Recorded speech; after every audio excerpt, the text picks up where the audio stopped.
బెంగళూరు పుట్టకముందే 1200 సంవత్సరాల క్రితం ఒక రాజధాని ఇక్కడ శ్వాసించింది. ఈ రోజు మీరు బనవాసి వెళ్తే ఒక చిన్న పల్లెటూరు కనిపిస్తుంది. జనాభా కేవలం కొన్ని వేలు. కాని 1500 సంవత్సరాల క్రితం ఈ నేల మీద నడిచిన రాజులు దక్షిణ భారతదేశపు గమనాన్ని శాసించారు.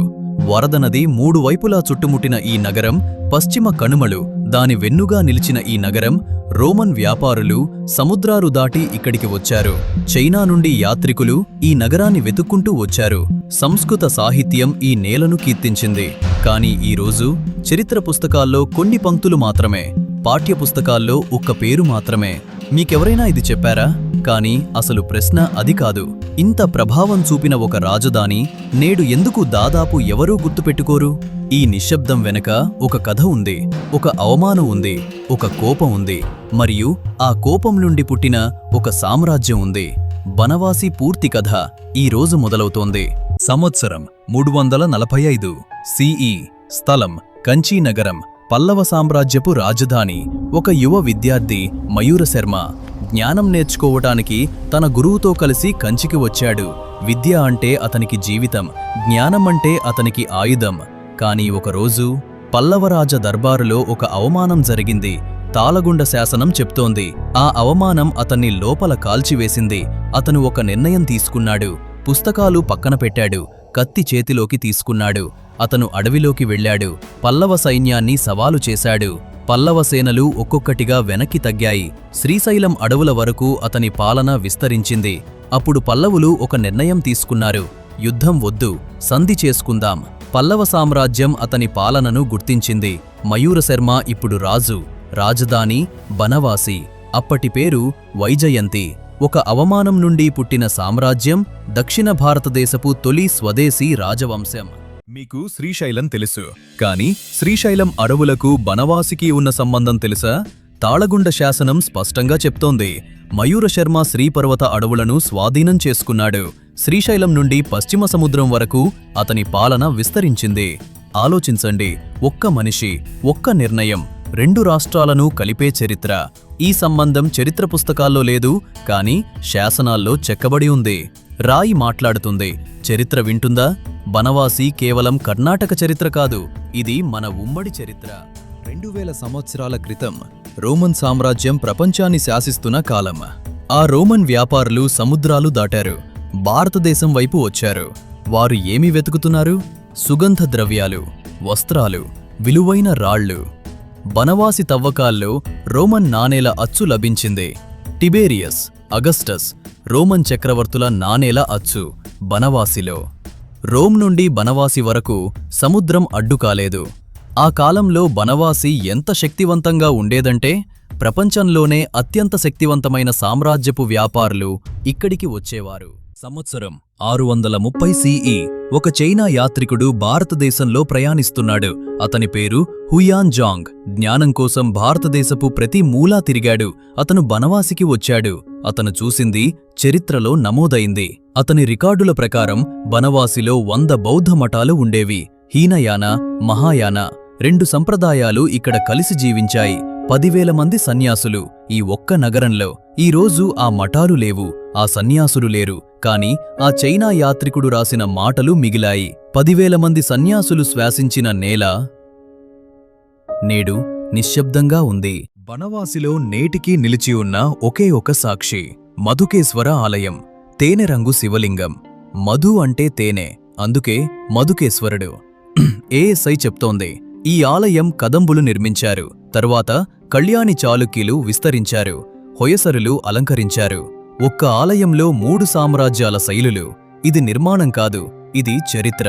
ఆది మాధవ, కార్తికేయ, కదంబ శైలి శిల్పాలు నేటికీ అక్కడే నిలిచి ఉన్నాయి. ఈ రాళ్లు మాట్లాడగలిగితే 1700 సంవత్సరాల కథ వినిపించేది. ఈ ఆలయం చుట్టూ వరద నది ప్రవహిస్తోంది, 1700 సంవత్సరాలుగా ఆగకుండా. కన్నడ సాహిత్యానికి తొలి కవి ఎవరు? ఆదికవి పంప. అతను బనవాసిని ప్రేమించాడు. అతని మహాకావ్యంలో వరద నది నీళ్లు అర్జునుడి పట్టాభిషేకానికి వాడబడ్డాయి. బనవాసి అమరమైంది. కాళిదాసు ఈ నేలకు వచ్చాడు అని నమ్మకం, మేఘదూతానికి స్ఫూర్తి ఇక్కడే అని విశ్వాసం. ఈ నేల రాజులకు మాత్రమే పుట్టినిల్లు కాదు, కవులకు పుట్టినిల్లు. 525 CE బాదామి చాళుక్యులు బనవాసిని జయించారు. రాజధాని మారింది, బాదామి అయింది. బనవాసి రాజకీయ కేంద్రం కాదయింది. కాని ఆలయం మిగిలింది, నది మిగిలింది, రాయి మిగిలింది. రాష్ట్రకూటులు వచ్చారు, హొయసరులు వచ్చారు, విజయనగరం వచ్చింది. అందరూ వచ్చారు, వెళ్లారు.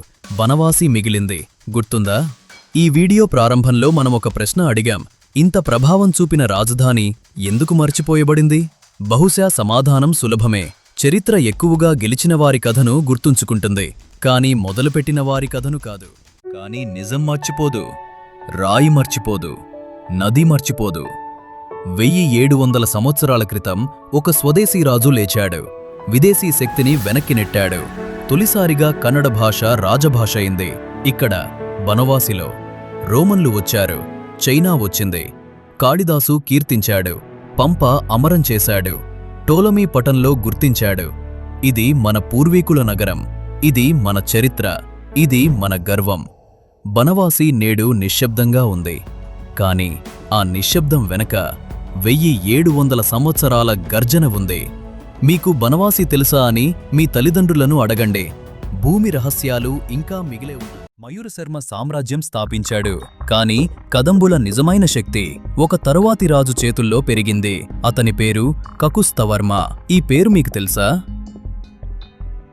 ఆ కాలంలో భారతదేశంలో అత్యంత శక్తివంతమైన సామ్రాజ్యం ఏది? గుప్త సామ్రాజ్యం. చంద్రగుప్తుడు, సముద్రగుప్తుడు, వారి పేర్లు వింటేనే రాజులు వణికేవారు. కాని కకుస్తవర్మ ఆ గుప్తరాజులతో సమానంగా నిలిచాడు. తాళగుండ శాసనం చెప్తోంది, కకుస్తవర్మ తన కుమార్తెలను గుప్త రాజకుమారులకు ఇచ్చాడు. ఆలోచించండి, భారతదేశపు అత్యంత శక్తివంతమైన సామ్రాజ్యం బనవాసిరాజు కుమార్తెలను వరించింది. ఇది కేవలం వివాహం కాదు, ఇది రాజకీయ సమానత్వం. బనవాసి గుప్త సామ్రాజ్యానికి సమకక్షిగా గుర్తించబడింది.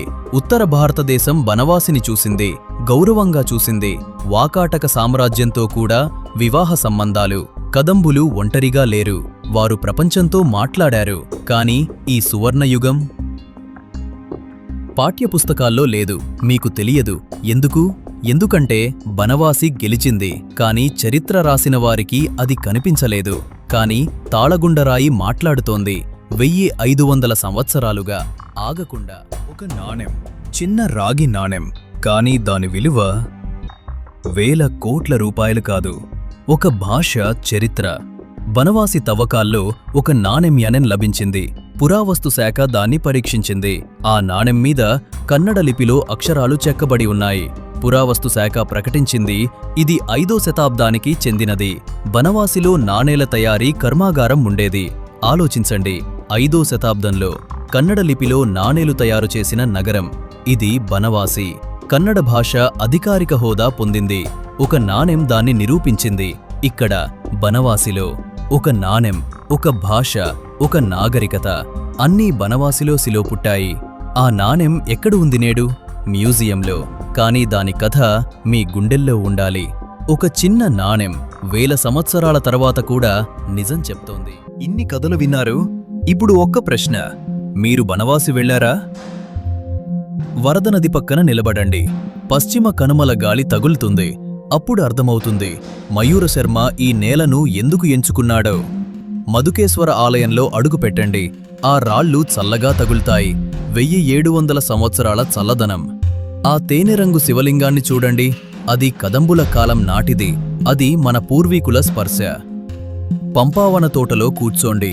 అదే తోటలో ఆదికవి పంప రాశాడు. అదే గాలి, అదే చెట్లు, అదే నీడ. బనవాసి దూరంగా లేదు, మీ చరిత్ర దూరంగా లేదు, మీరు మాత్రమే దూరంగా ఉన్నారు. ఈ వీడియో మీ అమ్మకు పంపండి, మీ నాన్నకు పంపండి. వారికి చెప్పండి, మన చరిత్ర ఇంకా బతికి ఉంది.